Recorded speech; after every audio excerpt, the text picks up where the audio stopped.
Bismillahirrahmanirrahim. Assalamualaikum warahmatullahi wabarakatuh. Alhamdulillahirabbil alamin. Wassalatu wassalamu ala asrofil anbiya'i wal mursalin nabiyina Muhammadin wa ala alihi wa sahbihi ajmain. Wa qala Allah ta'ala fil Qur'anil Aziz, a'udzu billahi minasyaitonir rajim. Bismillahirrahmanirrahim. Ya ayyuhalladzina amanu anfiqu min thayyibati ma kasabtum wa mimma akhrajna lakum minal al-ayah. Shadaqallahul adzim.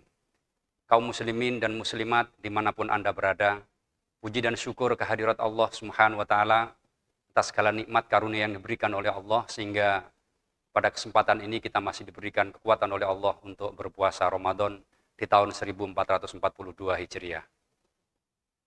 Kaum muslimin dan muslimat yang dimuliakan oleh Allah, kita ketahui bersama di dalam Islam ada dua perintah yang sering bersamaan. Yang pertama adalah perintah sholat, yang kedua adalah perintah zakat. Di dalam perintah ini, kaum muslimin yang dimuliakan oleh Allah, orang yang sudah wajib sholat, jika tidak melaksanakan sholat tidak bisa masuk surga. Begitu pula sebaliknya, perintah yang kedua adalah perintah zakat. Orang yang sudah wajib zakat tidak membayar zakat, maka dia juga tidak mungkin masuk surga. Dalam terminologi persepsi Islam, bahwa zakat itu ada dua jenis. Yang pertama adalah zakat fitri atau zakat fitrah. Yang kedua adalah zakat mal atau zakat harta. Kaum muslimin yang dimuliakan oleh Allah, zakat harta ini dibagi 6. Yang pertama disebut dengan zakat emas dan perak. Yang kedua adalah zakat ma'dan. Yang ketiga adalah zakat pertanian, zakat perdagangan, zakat peternakan, dan yang terakhir adalah zakat penghasilan. Dalam bahasa yang lain disebut dengan zakat profesi. Allah Subhanahu wa taala mengingatkan kepada kita di dalam surat Al-Baqarah ayat 267, a'udzubillahi minasyaitonir rajim. Ya ayyuhalladzina amanu, hai orang-orang yang beriman, anfiqu min thayyibati ma kasabtum, berzakatlah kamu dari hasil usaha kamu yang baik-baik. Wa mimma akhrajna lakum minal ard, dan berzakatlah kamu dari apa yang kami keluarkan dari perut bumi ini. Kaum muslimin dan muslimat yang dimuliakan oleh Allah, telah ketahui bersama bahwa sungguhnya di dalam Islam ada yang disebut dengan zakat penghasilan, atau dalam bahasa sekarang disebut dengan zakat profesi. Ada dilema dalam hal pembayaran zakat profesi ini. Ada yang pro, ada yang kontra. Yang kontra, kaum muslimin yang dimuliakan oleh Allah, mereka beralasan bahwa sungguhnya zakat profesi ini pada zaman Rasulullah belum ditemukan, pada zaman sahabat belum ditemukan, dan dimulainya zakat profesi ini adalah pada zaman Bani Umayyah, pada pemerintahan Khalifah Umar bin Abdul Aziz. Kaum muslimin yang dimuliakan oleh Allah Subhanahu wa taala, sedangkan yang pro adalah mereka memahami surat Al-Baqarah 267 yang sifatnya umum bagi orang-orang yang beriman, yang punya penghasilan yang banyak, bagi orang yang beriman yang punya penghasilan di atas nisab, maka bagi dia wajib mengeluarkan zakat mal atau zakat profesi. Nah, kaum muslimin yang dimuliakan oleh Allah, hal ini sesuai dengan apa yang diperintahkan Rasulullah SAW kepada sahabat Mu'ad bin Jabal. Wahai Mu'ad, khud min aghniyaihim ila fuqaraihim. Ambillah zakat orang-orang yang kaya di negeri Yaman itu dan berikanlah kepada orang-orang miskin di negeri Yaman. Tentunya kaum muslimin yang dimuliakan oleh Allah, terkait dengan zakat profesi ini ada pro dan kontra. Kenapa kontra? Karena zaman Rasulullah belum pernah terjadi zakat profesi. Profesi pada zaman Rasulullah intinya pada saat itu belum ada penghasilannya. Zaman Rasulullah misalnya Rasul sebagai khalifah, sebagai presiden zaman sekarang, tidak ada gajinya. Abu Bakar, Umar sebagai menteri pada saat itu, dan juga pernah sebagai khalifah, belum ada gajinya pada saat itu. Nah, profesi seperti itu, kaum muslimin yang dimuliakan oleh Allah, tidak menguntungkan pada zaman Rasulullah dan pada zaman sahabat. Ada seorang dokter pada zaman saat itu yang disebut dengan tabib. Tabib kalau sudah mengobati, sudah sembuh yang diobati, atau orang yang sakit tadi sudah sembuh diobati, maka mereka hanya mengucapkan jazakallah, jazakallah. Tidak ada fee di situ. Nah, dalam perkembangan Islam sekarang ini dan akhir-akhir ini, dengan umumnya ayat tadi itu, dengan hadis Rasulullah memerintah Mu'ad bin Jabal untuk mengambil harta zakat kepada orang Yaman yang kaya-kaya, untuk dibagikan kepada orang fakir miskin di Yaman yang miskin-miskin tadi. Kaum muslimin dan muslimat yang dimuliakan oleh Allah Subhanahu wa taala. Oleh karena itu, dalam terminologi persepsi Islam, para ulama seperti Profesor Yusuf Al-Qaradawi, Wahbah Az-Zuhaili dan yang lain sebagainya, mereka juga memerintahkan, mereka juga memberikan pendapat yang sama tentang zakat profesi ini. Artinya apa?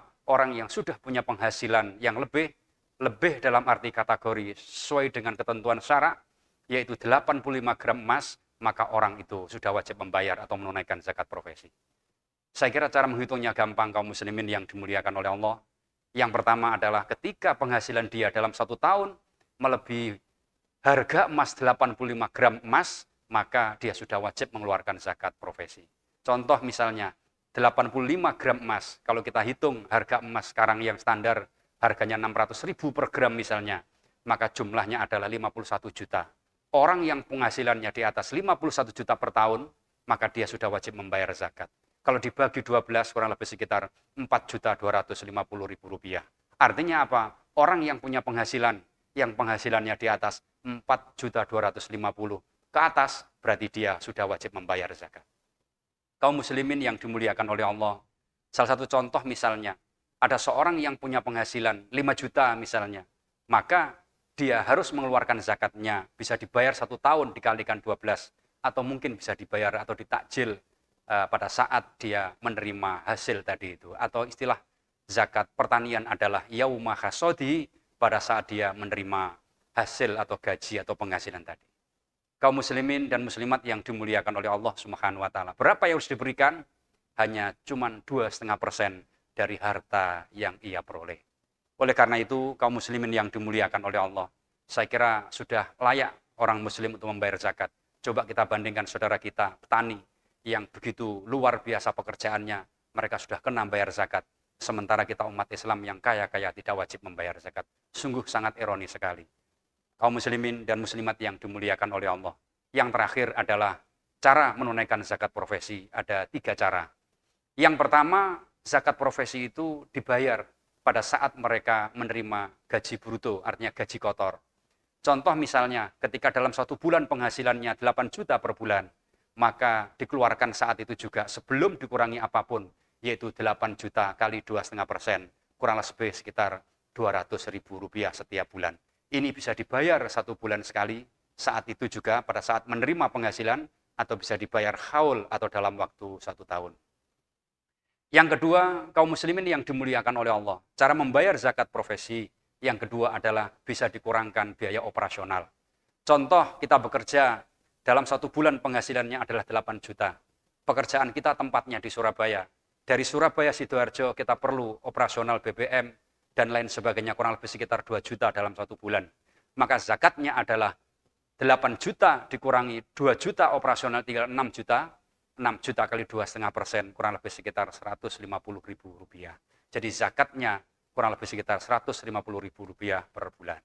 Kemudian yang ketiga, kaum muslimin yang dimuliakan oleh Allah, zakat profesi dikurangkan dari kebutuhan hidup sehari-hari. Contoh misalnya, ketika ada orang yang bekerja, kemudian dia penghasilannya seluruhnya 8 juta, maka kemudian kebutuhan hidup sehari-hari sekitar 3 juta, atau 4 juta, maka masih ada 4 juta sekian, maka 4 juta sekian itu dikalikan 2,5%, dibayar zakatnya. Namun kalau penghasilannya itu 8 juta, kebutuhannya 6 juta, maka tinggal 2 juta, maka orang ini tidak wajib membayar zakat. Saya kira itu para kaum muslimin yang dimuliakan oleh Allah. Mudah-mudahan spirit Ramadan ini menjadikan kita untuk gemar berzakat, sebagaimana yang diajarkan oleh Rasulullah, dan gemar berzakat sebagaimana diajarkan oleh para sahabat zaman dahulu. Terima kasih atas segala perhatian. Mohon maaf kami akhiri. Wassalamualaikum warahmatullahi wabarakatuh.